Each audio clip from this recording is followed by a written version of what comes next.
সোহাগের সাথে যে অন্যায়টা করেছে সেম একটা ঘটনা যদি একজন দর্শকের সাথে এইভাবে করা হতো তাহলে হয়তো বলা যেত, অনেকে বাহবা তাদেরকে দিতেন যে খুব ভালো করেছে, দর্শকের বিরুদ্ধে তারা অন্যায় করেছে, দর্শকের বিরুদ্ধে তারা প্রতিবাদ করেছে, দর্শককে চিরতরে মাটিতে মিশিয়ে দিচ্ছে।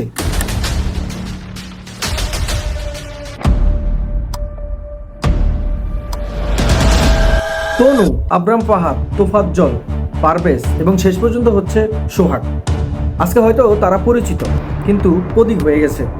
আগামীকালে হয়তো তাদের সেই নামের জায়গায় আমরাও থাকতে পারি। হ্যাঁ দর্শক, সঠিক বিচারটা যদি সেইভাবে করা না হয় তাহলে হয়তো এই দিনের অপেক্ষা আমাদের সবারই করতে হবে।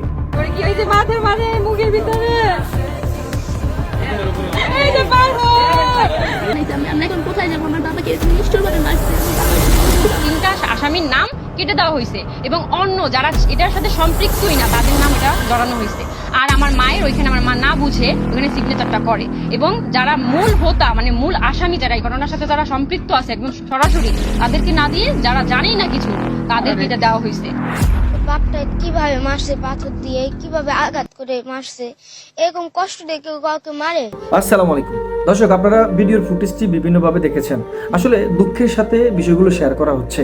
আপনি যদি পূর্বের ইতিহাস যদি একটু ঘাটাঘাটি করেন তাহলে দেখতে পারবেন যে এইভাবে নির্মমভাবে অত্যাচারের শিকার হয়েছে, দুনিয়ার মায়া ত্যাগ করতে তাদেরকে বাধ্য করা হয়েছে। এরা কারা? এদের এই দুঃসাহসের কারণেই হয়তো আজকে বাংলাদেশের মধ্যে পুরো বাংলাদেশের মানুষগুলো যেন একদম নিশ্চুপ হয়ে আছে। কেউ যেন দেখেও দেখছে না, কথা বলেও শুনছে না, তাদের চোখে দেখাগুলো যেন অদৃশ্য হয়ে গেছে।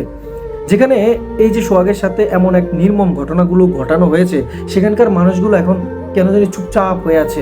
তারা কি এটা কখনো চিন্তা করে না যে সোহাগের জায়গাটায় যারা এখন চুপচাপ আছে হয়তো তাদের জায়গাটাও হতে পারতো? এমনটা কি হতো না? হতে পারতো না, কিন্তু হয়তো আল্লাহ ভাগ্যক্রমে তাদেরকে বাঁচিয়ে রেখেছেন। ওই যে হয়তো তাদের কাছে যায়, তাদেরকে ভয়ভীতি দেখায়, তাদের কাছ থেকে চাঁদা দাবি করা হয় আর তারা সেই চাঁদা দিতে বাধ্য হয়, যার জন্য হয়তো তারা বেঁচে গেছে। কিন্তু একজন কঠোর পরিশ্রম করা একটা ত্যাগী মানুষ যখন পরিবারের জন্য সর্বোচ্চ চেষ্টাটা করে পরিশ্রমের টাকাটা যখন সে বিদায় দিতে দেবে না, মানে এই টাকাটা যেন অপচয় যেন না হবে, যখন তাদের এই পরিশ্রমের টাকাটা তারা দিতে অস্বীকার জানায় তখনই তো হয়ে যায় তাদের জন্য কাল।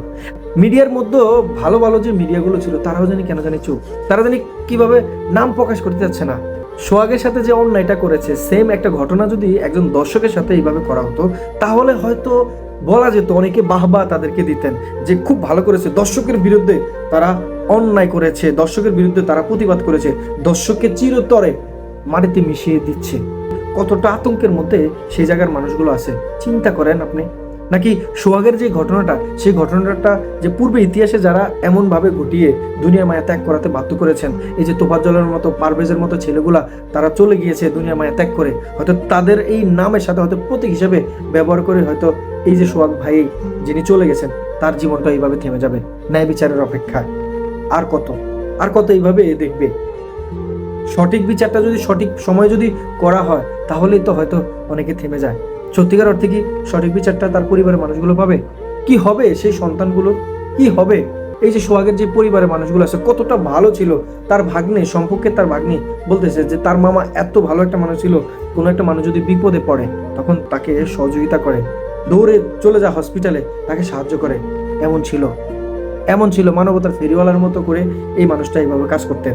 আর সেখানে আজকে তিনি এমনভাবে দুনিয়ার মায়া ত্যাগ করেছেন সেটা কখনো তার পরিবারের মানুষ ভাবার তো দূরের কথা, পুরো বাংলাদেশের মানুষ কখনো তারা চিন্তা করেনি যে এইভাবে মানে পারভেজ, এইভাবে তোফাজ্জল, এইভাবে আপনার এই যে সোহাগ, এই সোহাগের মতো ছেলেরা দুনিয়ার মায়া ত্যাগ করবে। হয়তো আর কিছুটা দিন হয়তো সবাই তাদেরকে মনে রাখবে, হয়তো আর কিছুটা নতুন করে নতুন কিছু ভাইরাল হবে, নতুন করে আবার নতুন কোনো কিছু হবে। কত কি যে দেখা শুরু হলো আর কত কি বা হলো। দিন শেষে শুধু এতটুকু বলতে চাই, সত্যিকার অর্থে যে সঠিক যে বিচারটা সেটা দরকার। দর্শক ভালো থাকবেন, সুস্থ থাকবেন। যদি ভিডিওটি ভালো লেগে থাকে ভিডিওতে একটা লাইক দিয়ে ভিডিওটা শেয়ার করতে একদম ভুলবেন না। আর ইনশাআল্লাহ দেখা হচ্ছে নতুন কোনো ভিডিওতে।